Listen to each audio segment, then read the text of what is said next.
I found them after she was gone. Not immediately. Not in the first days when everything left behind by a person who has chosen to leave carries too much weight to be handled with any kind of care. Later, when I was moving through the spaces she had occupied and returning things to the ordinary arrangement of a life that no longer contained her, 5 letters in the same place, kept together in a way that suggested they had always been kept together, that their being together was intentional rather than coincidental. 5 separate pieces of paper that had clearly been written at different times across what I later understood to be 5 consecutive years. Each one addressed to me, each one in her writing, each one sealed. Not one of them ever sent. My name is Sheikh Hamdan.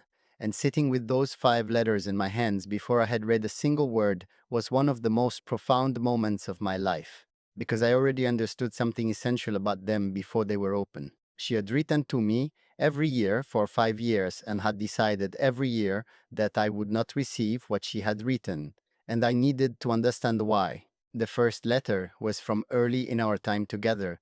I could tell from what was inside it. The handwriting was different then, less controlled, more willing to move across the page without worrying about how it appeared.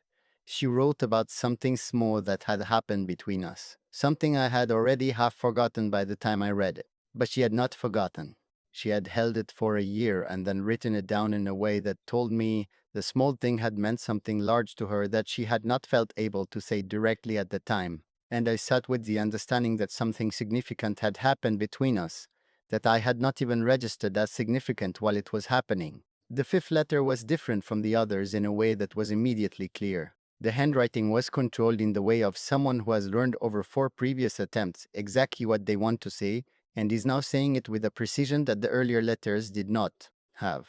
She wrote about leaving, about the decision she had already made by the time the pen touched the paper, about why, not with anger or accusation or any of the things that would have made it easier to receive, with a clarity that was almost gentle, as though she was writing not to wound me but to finally be completely honest with someone, even if that someone would only ever find it after she was gone. She never sent them because sending them would have required her to need something back, and she had spent 5 years learning not to need things from me that I had consistently been unable to give. The letters were not written for my response, they were written for her, to have somewhere to put the truth of what she was living that existed outside of her alone. And in the end, she left them for me anyway. Not as accusation, as the only complete version of herself she ever felt safe enough to offer. Children ask questions without understanding that some questions have no answers, not because the answers do not exist somewhere, but because the person being asked has not yet found the version of the truth that is both honest and survivable in the mouth of a parent speaking to a child. She was young enough that the question came without strategy or intent or any awareness of what it was walking into.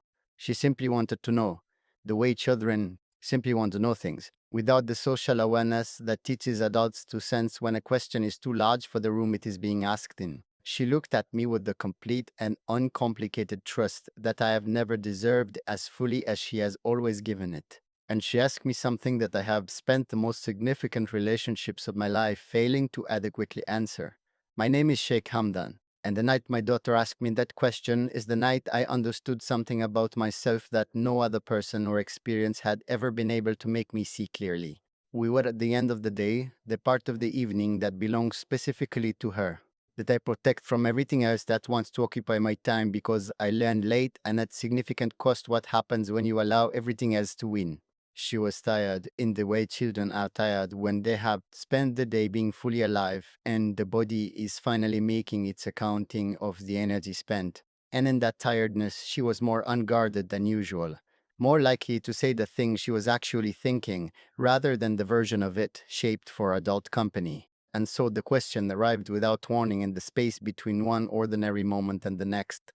She asked me why I was always a little bit sad, not whether I was sad. She had already answered that for herself with the perceptiveness that children carry before the world teaches them to doubt what they can clearly see. She asked why. As though the sadness was simply a fact about me she had accepted and was now curious about in the gentle way of someone who loves you and wants to understand you more completely. And I opened my mouth to give her something, some version of an answer that would be true enough to honor her question, and simple enough to belong in that moment with a tired child at the end of an ordinary day. And nothing came. The silence lasted long enough that she noticed it. She looked at me with those eyes that have always seen more than I am prepared for them to see. And then she did something that undid me more completely than the question itself.